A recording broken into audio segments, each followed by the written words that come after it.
Was I the absolute worst person in the world for exposing my fiancé's father and my own father in front of hundreds of people at what was supposed to be our perfect engagement party? I'm still asking myself that question every single day. I'm talking about two grown men, both of whom were supposed to love and support their children, systematically trying to tear apart the most important relationship of my life. The relationship with the woman who is my entire world. The woman I was about to officially promise forever to. They didn't just disapprove. They launched a calculated, months-long campaign of manipulation and sabotage that would make a soap opera writer blush. They didn't stop until I had no choice but to bring everything crashing down around them, publicly, definitively, and maybe a little bit brutally. But when your own blood and the person who created your future wife are actively plotting your failure, how else are you supposed to fight back?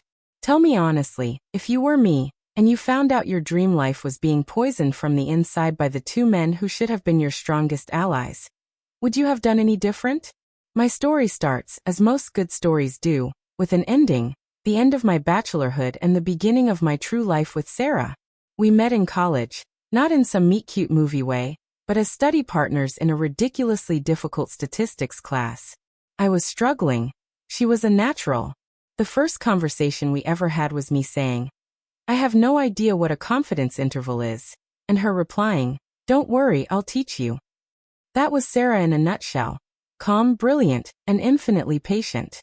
Over the next 5 years, that patience and kindness blossomed into the deepest, most secure love I had ever known. We graduated, got jobs in the same city. I'm a software engineer, she's a data analyst, and we built a life that was quiet, comfortable, and perfect for us.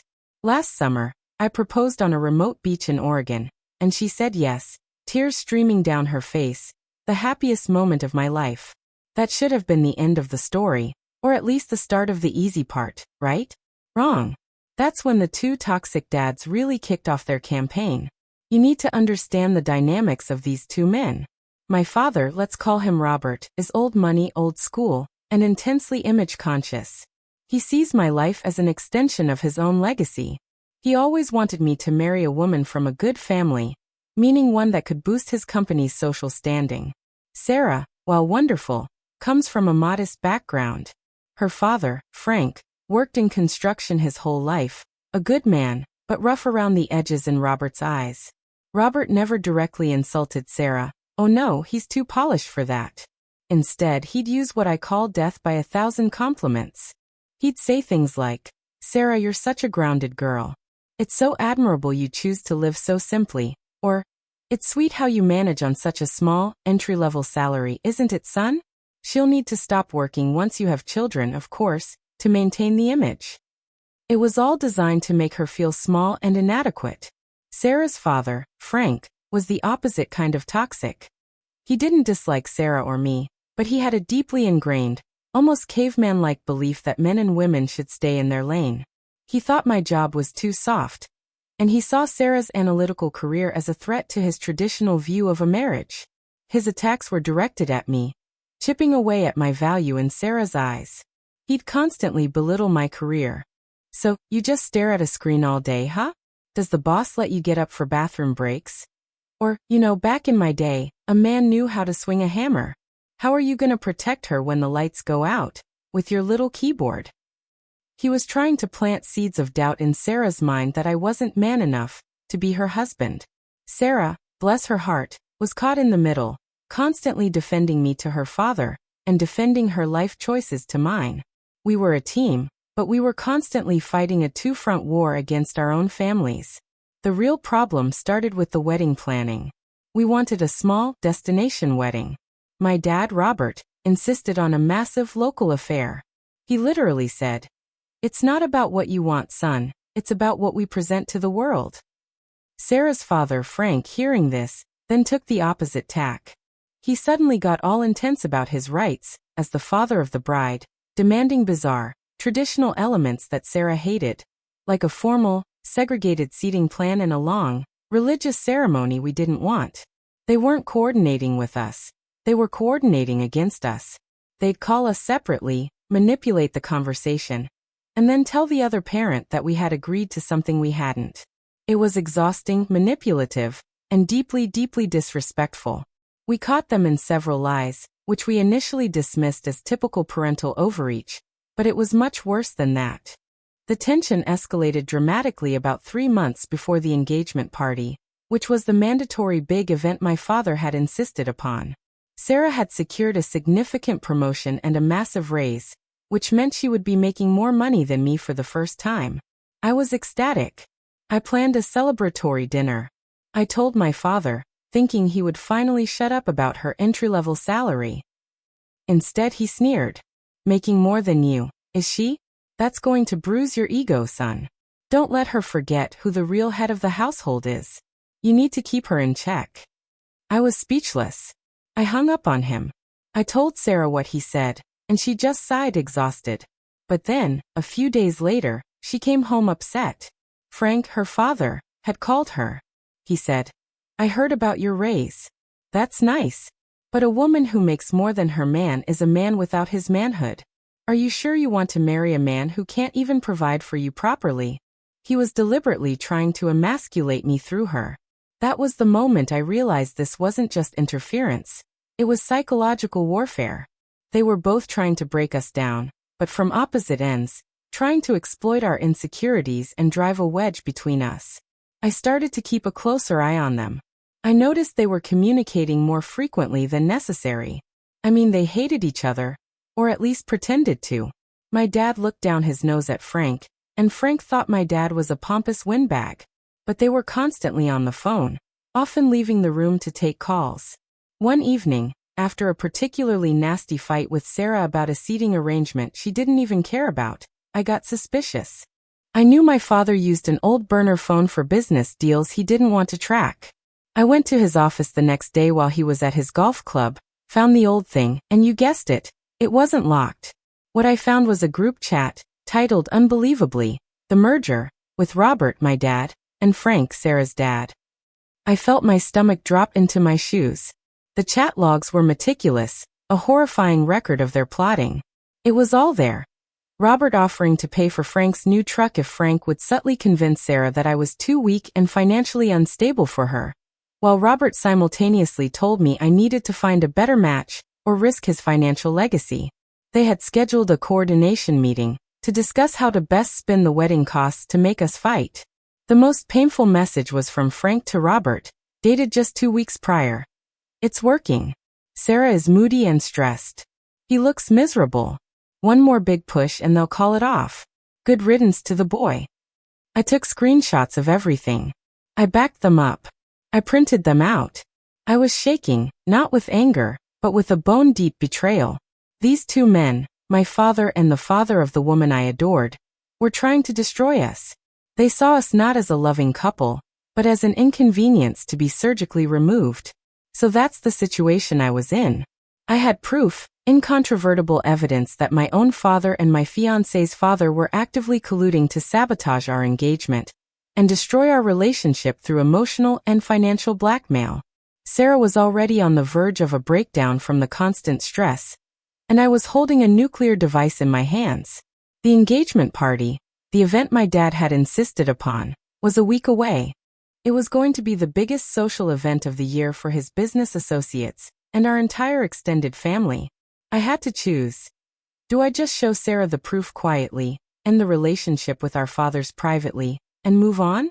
Or do I make a statement so loud, so public, and so devastating that they could never, ever interfere with us again? Before I tell you what happened next, I want you to pause and comment below what you would have done in my shoes. Would you have gone for the public execution or the quiet retreat? Seriously, drop your answers in the comments right now, because the choice I made was irreversible.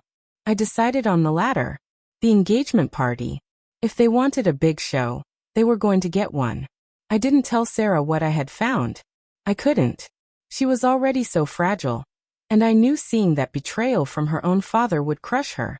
I told her I had a surprise planned for the toast, a little something extra, and I made her promise not to interrupt. She reluctantly agreed, sensing the seriousness in my tone. The night arrived.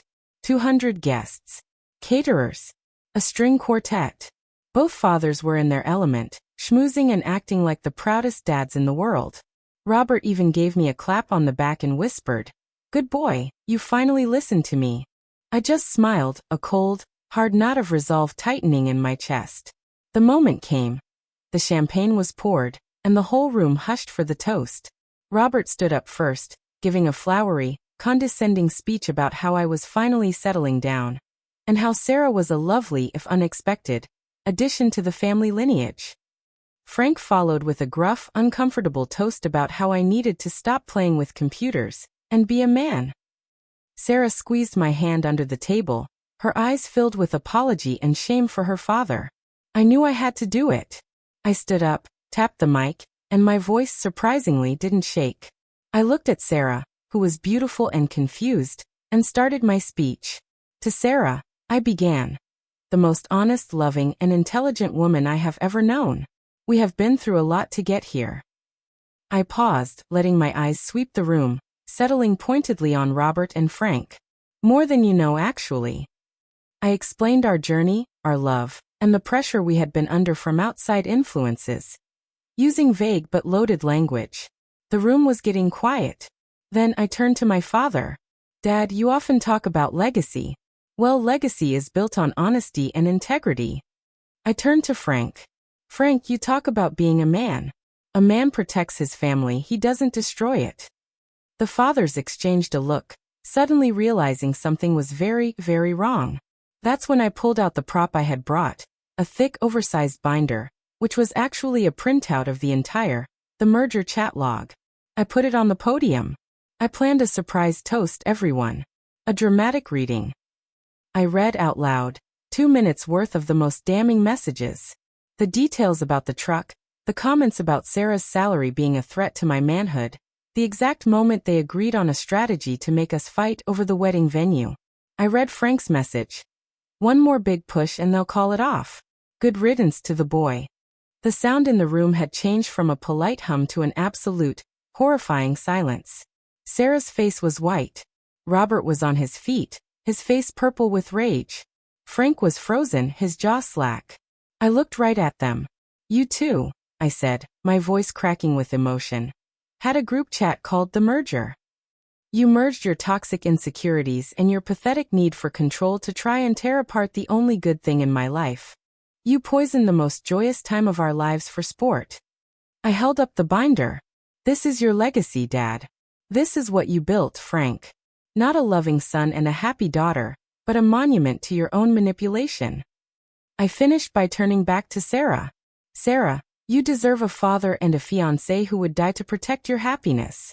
I am only one of those things, but I promise you, I will fight anyone, including my own family, to keep you safe and loved." I then picked up the microphone and dropped it, the sound echoing in the silence. The aftermath was chaos. Robert lunged for the binder, screaming about defamation, but one of his own business partners grabbed him. Frank slumped into his chair, looking utterly defeated. Sarah, initially shell-shocked, walked straight to me and just held me, burying her face in my chest as she started to sob. She wasn't crying because I had betrayed her father. She was crying because I had validated every single one of her stressful, confusing feelings over the past year. I had cut the root of the poison. The room emptied out fast, a flurry of whispers and scandalized gasps. The engagement party was ruined, but our engagement was saved. Robert and Frank were pariahs. Robert's company faced a minor social media backlash after the story inevitably leaked, and he lost some significant business. Frank was shunned by his own family. Sarah cut off all contact with her father for 6 months. I did the same with mine. It was painful, but necessary. They both tried to apologize, to spin the story, to minimize their actions, but the evidence was irrefutable. We eventually allowed a heavily supervised written communication, but the relationship is forever fractured. The one positive outcome is that our bond, Sarah's and mine, is unbreakable. We went ahead and had the small, destination wedding we always wanted, 2 years later, with no fathers of the bride or groom present. It was quiet, perfect, and honest. So I lost a father, and Sarah lost a father, but we gained the security of knowing that our marriage is built on a foundation strong enough to withstand even the most toxic, coordinated attack. I don't regret it. Not for a second. Sometimes you have to burn the whole village down to save the one person you love. It was a scandal. It was dramatic. It was necessary. Like this video if you were on my side. If you think I did the right thing in exposing these toxic men for the manipulative villains they were. Subscribe for more stories like this where the drama is real and the stakes are life-changing. And seriously, share your final thoughts on this whole mess in the comments section. Did I go too far?